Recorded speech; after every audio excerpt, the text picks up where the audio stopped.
Muy buenos días, Enia. Gracias por aceptar la entrevista, primero que nada. Te conocí hace muy poquito por referencia de Ujú, Débora, que hace nada estuvimos hablando sobre suelo pélvico y bienestar, y compartió conmigo la posibilidad de, salieron ahí algunos temas relacionados con la sexualidad, y me compartió la posibilidad de poder hablar contigo y profundizar en este tema. Así que me encantaría que nos contaras un poquito quién es Enia y cómo llegó a esto ujú. de especializarse en esta temática. Bueno, antes que nada, buenos días, José, y gracias por invitarme a este espacio. Al final necesitamos más espacio para hablar de sexualidad, para hacerlo visible, así que vamos a por ello. Te cuento un poquito sobre mí. Como decía, yo soy psicóloga y sexóloga y creo que todos tenemos como una historia un poco similar de que nos trajo a esta profesión, ¿no? Pero es cierto que en cuanto a especializarme en sexología, un poco fue el momento de terminar la carrera, de decir qué hago aquí, qué hago ahora con mi vida, qué hago con, sí, este título que lo tengo, pero me hace sentir bastante perdida. Y recuerdo que hablando con una amiga, hablando como de nuestra vida personal, de que nos sentíamos como muy perdidas en cuanto a la sexualidad, cómo sentirnos a gusto, que nadie nos había enseñado cómo llevarlo a cabo, ¿no? Entonces fue como, tía, estaría guay un día, pues, estudiar esto, dedicarme a esto y tal. Fue como, ¿y por qué no ahora, no? ¿Por qué no aprovechar el momento?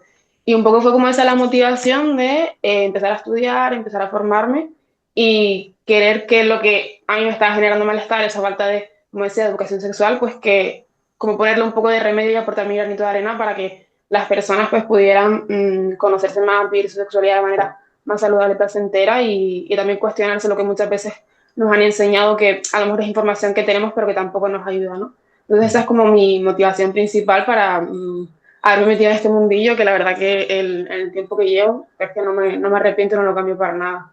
Ujú.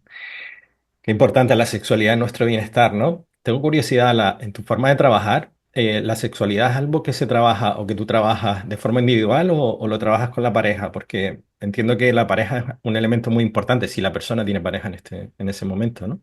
Exacto. En mi experiencia personal, lo que yo trabajando, la verdad que la mayoría que veo son casos individuales, porque suelen venir mujeres pensando como que hay algo mal en ellas y que como que las arregles casi, ¿no? Y es cierto que a veces este malestar se despierta porque afecta a la pareja, porque genera malestar en la relación, ¿no? Pero una de las cosas que enseño en consulta es entender que nuestra sexualidad parte de lo individual, que tenemos sexualidad independientemente de que tengamos pareja, de que no, y que muchas veces también pasa por trabajar cosas más individuales, desde la relación con tu cuerpo, qué espacio le dedicas al placer, entender que puedes hacer mucho por trabajar el deseo y que ya eso luego pueda repercutir en la pareja, ¿no? Pero también es cierto que es muy importante, y yo siempre lo pongo encima de la mesa de si al final eso se está trasladando a una dificultad de la relación, es importante que la pareja ponga de su parte, que colabore, que quizás venga a terapia, ¿no? Entonces es cierto que la mayoría de casos que veo son individuales, pero que siempre hay que tener en cuenta como el factor de una pareja, si está presente o si no, para también ver hasta qué punto se está involucrando o a veces es una piedra en el camino incluso. Mm. ¿Cuáles son los problemas más habituales que sueles trabajar? Hablas de mujeres, entiendo que Ujú, ocurre mucho en terapia, así que es verdad que esto en los últimos años yo he sentido que ha habido un cambio, ¿no? Incluso de forma general, a la hora de venir a ujú, terapia, hace unos cuantos años, una gran mayoría, podría decirte 90-95% mujeres, resto hombres. ujú. Pero sí que es verdad que en la actualidad, ahora mismo, por ejemplo, en mi caso, estamos a la par. En la sexualidad, me imagino que será algo parecido, ¿no? Pues sí, la verdad es que también noto como un poco esa diferencia, aunque lo que les trae consultas suelen ser problemas muy diferentes. Pero sí, supongo que a lo mejor mm, problemas que a lo mejor no solucionan de otras maneras, pues terminan como yendo al psicólogo, por eso también lo noto mucho, ¿no? Como que la sexóloga es como el último, la última bala, ¿no? El último recurso cuando a lo mejor no me ha funcionado la Viagra, no me ha funcionado el comprar complementos naturales, ¿no? Entonces me preguntabas un poco cuáles son los motivos más habituales de consulta y en general por parte de las mujeres suele ser una falta de deseo, tiene mucho que ver también con esta parte que te decía de cómo yo estoy viendo mi sexualidad le afecta a mi pareja y a veces como que eso se convierte en una demanda por su parte, en una exigencia. Y por parte de los hombres la demanda principal suele ser eh, algún tipo, iba a decir disfunción eréctil, que es como el tema así patológico, pero muchas veces ni siquiera llega a disfunción, ¿no? A trastorno, sino que son como cosas puntuales de gatillazos, pero como nadie nos ha enseñado un poco que a lo mejor eso, a lo mejor no, eso es normal, pues como que vienen, ¿no? Con mucho malestar y demás, pero suelen ser esos como los dos motivos, el deseo de las mujeres y dificultades de la erección en los hombres. Y que al final Mm. todo eso pues afecta a la inseguridad, a la autoestima, a cómo me veo yo a mí mismo, y es un poco eso lo principal. Mm. Qué tema más interesante, ¿no? Porque en mi caso también hablamos, en este caso con hombres, por Ujú, ejemplo, sobre la posibilidad de no tener ganas, sobre la posibilidad en relaciones muy largas que el deseo sexual esté variando todo el tiempo, donde haya periodos donde haya más sexo, periodos ujú, con menos sexo, ¿no? Y parece que hay unas creencias detrás en este caso hablo de hombres, ¿no? De siempre disponibles, siempre tienen que querer. eh, ¿Cuál crees que son las creencias o los mitos que más importantes que suelen interferir en esto que tiene que ver con disfrutar de algo maravilloso para nosotros, que es la sexualidad? En el sexo y en el amor, porque también hay como mitos ahí extraños ujú. de este amor romántico. Totalmente, ¿no? Rescatando un poco lo que tú acabas de decir, de al final también cuestionar muchas veces las exigencias o las presiones que tenemos tanto hombres como mujeres, y una muy, muy central, muy importante suele ser esta, ¿no? Es como los hombres siempre dispuestos, los hombres siempre con ganas. Y al final es como obviamente los hombres lo sufren, pero también como a las mujeres nos han enseñado eso, ¿no? Veo mucho que en relaciones heterosexuales, si eso no se da, las mujeres piensan que como el hombre siempre tiene ganas, si no tiene ganas, el problema soy yo, no le gusto, no me quiere, ¿no? Y aquí como que empiezan también todos estos mitos de la sexualidad y a la vez del amor romántico, de si quieres a tu pareja tienes como que tener ese deseo pasional que te arrebata siempre, que a lo mejor pues puede ocurrir como pues al principio o en determinados momentos, pero lo que decías, ¿no? Que al final la sexualidad, el deseo, el amor y la vida es cambiante, y tampoco como que queremos que todo sea siempre igual, que se mantenga siempre como en el idílico, ¿no? Entonces eso es como un mito que hace mucho daño y que se refleja de muchísimas maneras. Y otro también que creo que está muy relacionado es la idea esta como del deseo como algo espontáneo, que tiene como que tocarme la puerta, que me tengo que levantar por la mañana y como que el deseo se apodere de mí, ¿no?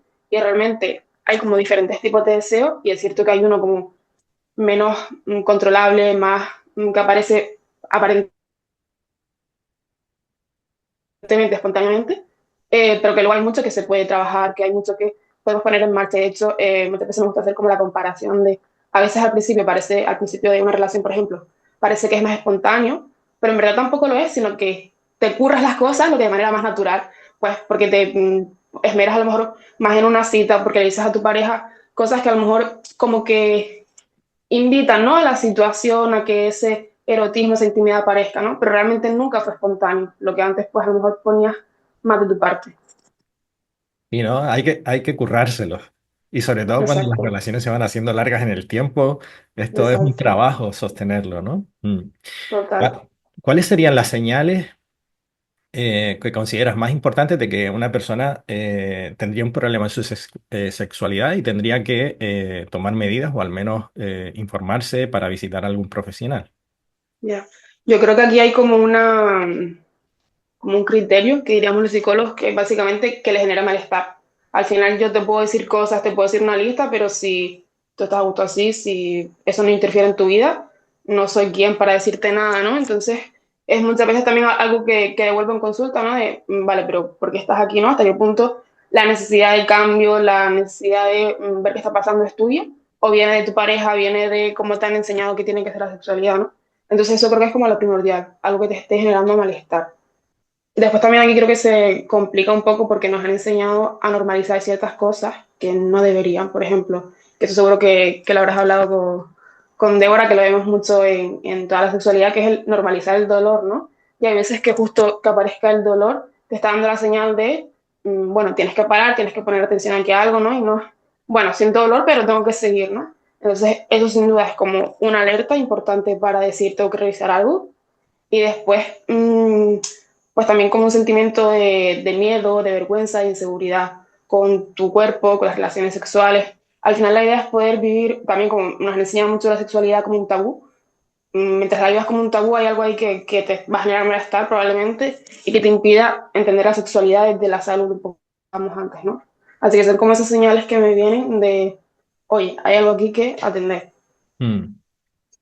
Es curioso, ¿no? Porque recuerdo, creo recordar, mi memoria a veces juega malas Ujú. pasadas, que en psicología, en los manuales de intervención, aparecía algo como muy interesante y empezaba algo así como diciendo, bueno, ¿qué es lo patológico en el sexo? ¿Qué es lo incorrecto, ¿no?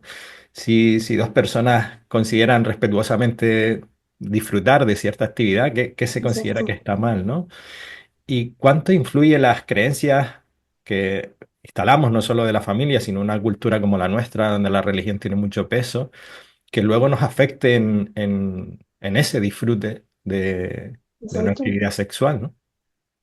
Al final aquí yo creo que también se juntan muchas cosas, ¿no? No nos han enseñado nada, no nos han enseñado bien cómo relacionar, y ya no ni siquiera entrando en el ámbito de la sexualidad, aunque está todo influido, ¿no? Sino el desconectarnos de nuestras emociones, el no escuchar, no darle valor a lo que necesitamos, porque realmente se ha castigado mucho, ¿no? Y no se ha potenciado.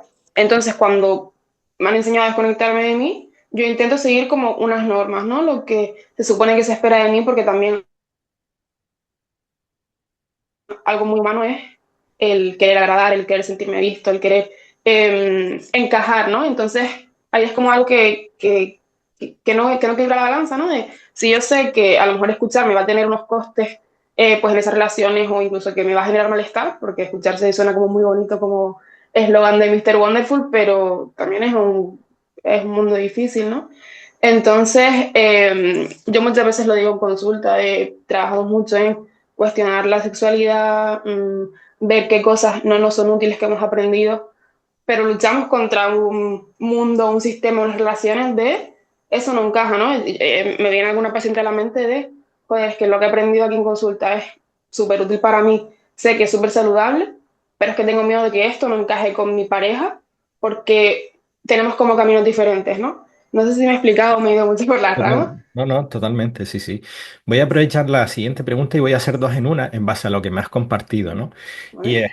decías, bueno, es que vivimos desconectados de nuestras sensaciones, de nuestras emociones, no nos Ujú, enseñan, y luego culturalmente a tragar lo que es correcto y lo que no. Entonces voy a lanzarte dos preguntas en una.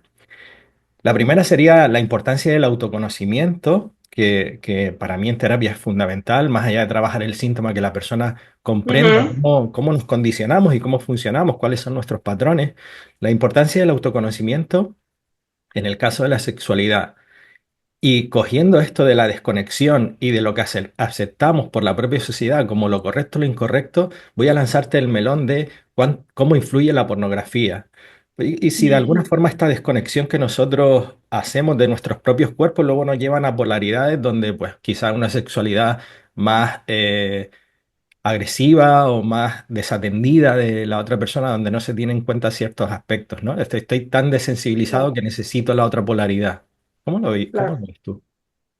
Al final me gusta como una idea que dice mucho, ¿no? De, al final muchas veces ya no es que la pornografía sea el problema, sino que no hay otra cosa, no hay otra educación con la que alimentarlo, ¿no? Porque a lo mejor si tuviéramos una educación sexual de calidad que genera también pensamiento crítico, yo a lo mejor puedo ver la pornografía y decir, oye, esto pues no me encaja, hay algo aquí como que me salta la alerta, ¿no? Pero como estamos vacíos, es como, vale, pues esto es lo que tengo y para adelante, ¿no? Entonces también aquí me conecta mucho con la pregunta que me haces de la importancia del autoconocimiento de la sexualidad, de cuando se habla de empezar la educación sexual desde la infancia, desde que somos pequeños, que muchas veces la gente se echa las manos a la cabeza, ¿no? Pero tiene que ver mucho con toda esta visión global de enseñar sobre las emociones, enseñar a poner límites, dónde empieza mi cuerpo y dónde acaba y dónde empieza el de la otra persona, qué cosas me generan placer y qué me guía y qué no, ¿no? Entonces, como al final el autoconocimiento es algo que debería estar muy inculcado desde que somos pequeños para poder tener esta relación sana con uno mismo y con los demás, ¿no? Y al final aquí es como esto tampoco está, algo que suena también como muy de tópico de no, hay que aprender a poner límites, hay que aprender a decir que no, pero si yo no entiendo dónde están los límites entre mi deseo y el tuyo, luego es que es normal que vea la pornografía y ni siquiera haya nada que me llame la atención o que lo vea raro, ¿no? Entonces es como, vale, se supone que yo tengo que tener sexo porque soy adulto. Si este es mi referente, tengo que cumplirlo, ¿no? Entonces al final, obviamente, la pornografía, pues, nos influye, también nos desconecta mucho de para qué tenemos sexo, ¿no? También una imagen como muy mecánica, muy de, pues, probablemente penetración, correr y ya está, ¿no? Y nos volvemos a desconectar de toda esta parte más global, de sensaciones, de conectar con la otra persona, de vincular. Entonces aquí hay también como muchas cosas que nos desconectan de uno y de las relaciones y de los vínculos, ¿no? Que al final, aunque tú te acuestes con una persona un día, estás vinculando. Y también aquí es como no nos han enseñado esta manera de entender las relaciones, ¿no? Este me Totalmente. lo anda para mucho. Sí, temazo. Eh, y luego los mitos que establece la propia pornografía, ¿no? La duración en el tiempo, ese placer que parece que todo el mundo está disfrutando, ¿no? El disfrute de la agresividad, que me pareció bonito la forma en que lo enfocaste, ¿no? Que es, bueno, como empezábamos, no sé qué es correcto o no es correcto en la sexualidad, más allá del disfrute de cada uno, de dos personas que se respetan, están en la intimidad, pero sí un Claro. pensamiento crítico detrás, ¿no? Es decir, Ujú. ¿esto es algo mío o es algo que he tragado porque, y voy a empatar la pregunta, la importancia de las emociones? Bueno, como me daría vergüenza decirle que no a mi pareja a hacer determinadas cosas o Ujú. me sentiría culpable, pues voy a hacer lo que creo que hace todo el mundo, que es entrar en una especie de, bueno, si lo hacen todos, ¿por qué no lo voy a hacer yo? Ya. ¿Qué importancia tienen estas emociones, no? No solo la vergüenza y la culpa, sino también muchas veces esta ansiedad.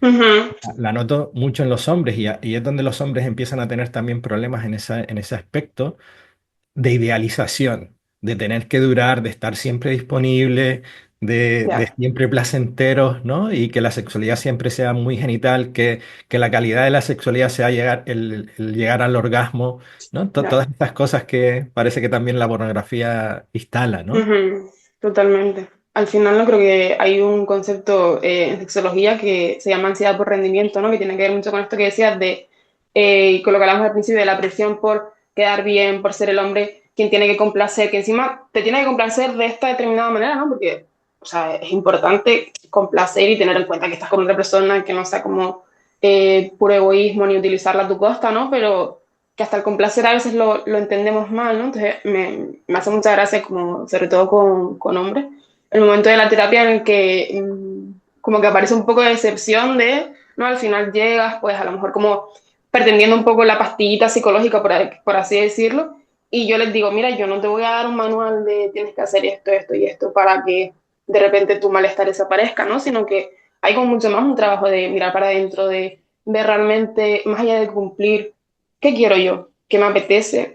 Y empezar muchas veces por él, me apetece, tengo ganas, quiero acostarme con esta persona, porque a lo mejor eso ni siquiera se plantea y es como, vale, pues si eso ya es un no, aquí paramos y ya está, ¿no? Pero si es que sí, pues vamos a lo mejor a ver dónde está tu cabeza, ver por qué te apetece hacerlo con esa persona, conectar otra vez con tus sensaciones, ¿no? Un poco lo que te decía de al final, y esto lo conecto muchas veces también con la vida diaria, si estamos acostumbrados a vivir en el estrés, la productividad, el tener este objetivo y demás, eso también lo trasladamos a la sexualidad y ahí nos la cargamos de golpe, Mm, ¿no? Porque nos desconecta de todas estas sensaciones, de estar relajado, de estar cómodo. Entonces como que la sexualidad se convierte en una tarea más y muchas veces ese es el problema.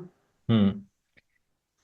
Antes hablamos un poquito sobre el tema del autoconocimiento con la sexualidad y cuando aparecen ciertas dificultades o desafíos en la sexualidad, por ejemplo, esos momentos de placer, momentos de deseo y de no deseo por la Uh otra -huh. parte, donde aparecen dudas o cuestionamientos, bueno, ya no sería atractivo lo que le pasa a cada persona, ¿no?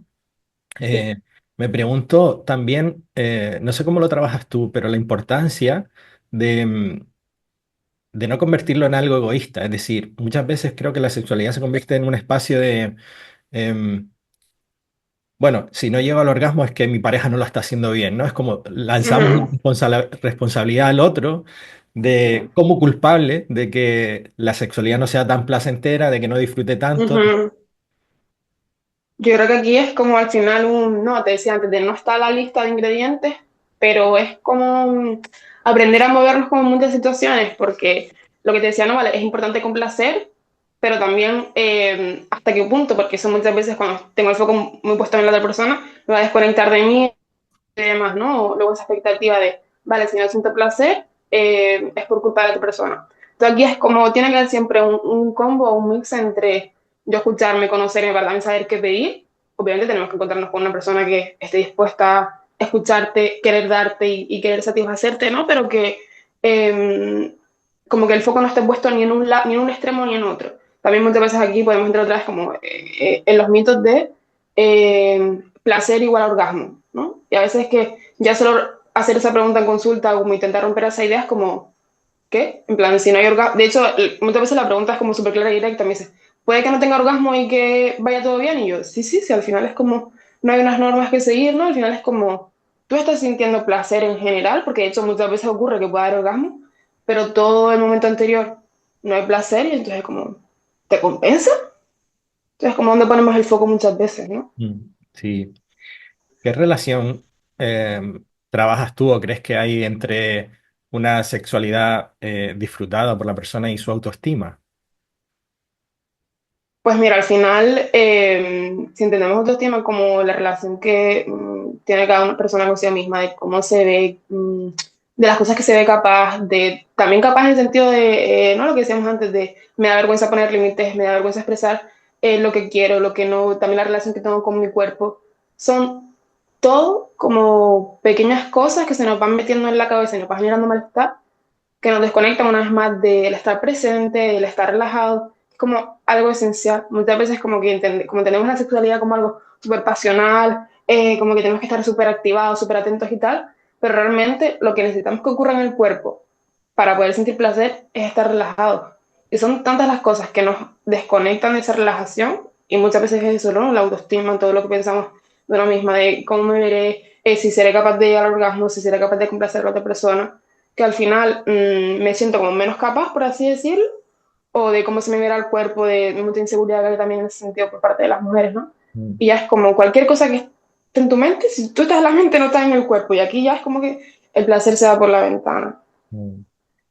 Venga, pues entonces, cogiendo esto último que has compartido, ¿qué herramientas sencillitas, simples, podrían empezar a practicar las personas para dar un salto diferente en su vida sexual o en su sexualidad, que no tiene por qué ser con otras personas, sino consigo mismos también? Ujú. ¿Qué pequeñitas herramientas podrían utilizar y llevarse de aquí, que pudieran poner en práctica rápido? Pues mira, me viene mucho esto que estábamos hablando, como de conectar con el presente, de el mindfulness que nos gusta mucho a los psicólogos, de la atención plena, ¿no? Que a mí me gusta también como materializarlo al día a día, de, como hablamos, ¿no? Toda esta estimulación que también nos mete muchas cosas en la cabeza, pues el centrarte como una cosa a la vez, mientras comes, comer, mientras caminas, caminar, y luego un poco también como intentar eso, observar el mundo, observar a través de las sensaciones. Hay un ejercicio en sexualidad que mando mucho para esto que me gusta, que se llama la ducha erótica, que básicamente es después de pues, la ducha rutinaria, crearte como un espacio que te genere pues relajación, intimidad, sensualidad, como pues a lo mejor ponerte una velita, ponerte una música que te conecte con todo eso. Y el típico aceite este que compras en el súper para el cuerpo, pues ponértelo, ver qué sientes, como conectar con las sensaciones, ¿no? Intentar, obviamente suena como muy bonito, pero es un reto porque no estamos acostumbrados a conectar con las sensaciones, con el cuerpo y demás, ¿no? Pero creo que es como un ejercicio que al final es súper fácil de incorporar en tu rutina y que puede tener como mucho potencial y mucha mejora también en ese sentido. Y después también contacto con los genitales en cuestión de coger un espejo, tocar más allá de la masturbación, como dedicarle tiempo, ¿no? Que muchas veces tanto los hombres de esto que tienen mucho más contacto con sus genitales, pero que sea todo mucho más allá de la masturbación, ¿no? El tener ese contacto de me estoy viendo, me estoy escuchando, le estoy como dando un espacio, ¿no? Entonces son así como los dos tips principales que me vienen y creo que son como fáciles de aplicar. Y qué bonito, ¿no? Porque mientras lo estabas hablando me decía, o sea, pensaba que cuando estamos mirándonos a un espejo, Ujú, no nos miramos, ¿no? No hay una mirada, es como si fuera mirarse algo ahí como eh, general, demasiado general, pero no hay una mirada real a prestar atención a nuestra propia mirada, incluso mirarnos a los ojos. ujú, Y igual con el cuerpo, ¿no? Es como total. Manejamos muchísimo la masturbación en el caso de los hombres, por ejemplo, pero es todo como tan automático y tan directo, tan condicionado al movimiento, que hasta la propia masturbación, llevarla a algo consciente, empezaría a Ujú, cambiarlo, ¿no? Pero voy más allá, lo que exacto. decías de acariciar el cuerpo, no, no estamos acostumbrados a Ujú, acariciar nuestro total, propio cuerpo, ¿no? Me total. parece un ejercicio súper bonito, que la gente lo pueda practicar y que nos digan, a ver qué.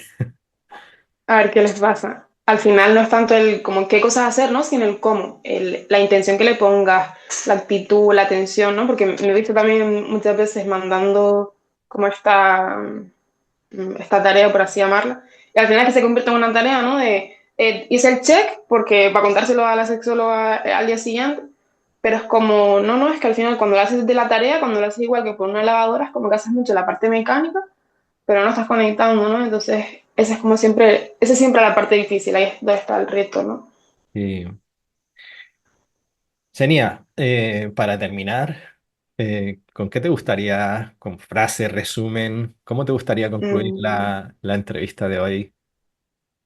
Pues después de haber dado así como estos tips que yo creo que son como fáciles de aterrizar, creo que la idea que me viene es entender de verdad la sexualidad como un espacio de salud, como un derecho y no como un lujo para el que nunca queda tiempo, para dejarlo para después, ¿no? Entonces es como buscar espacios de que ya no tiene que ser solo el momento de relación sexual, que es muchas veces como la idea limitada que tenemos, sino de todo lo que podemos hacer en nuestro día a día para estar más conectados con la otra persona, con nosotros mismos, con cómo nos sentimos, con nuestro cuerpo, ¿no? Entonces eso, el hacerlo un hueco, hacernos un hueco a nosotros mismos, ¿no? Pues muchas gracias por el ratito, por compartir y bueno, seguiremos hablando seguro. Gracias, Senia. Sí. Seguramente, muchas gracias a ti también por el espacio.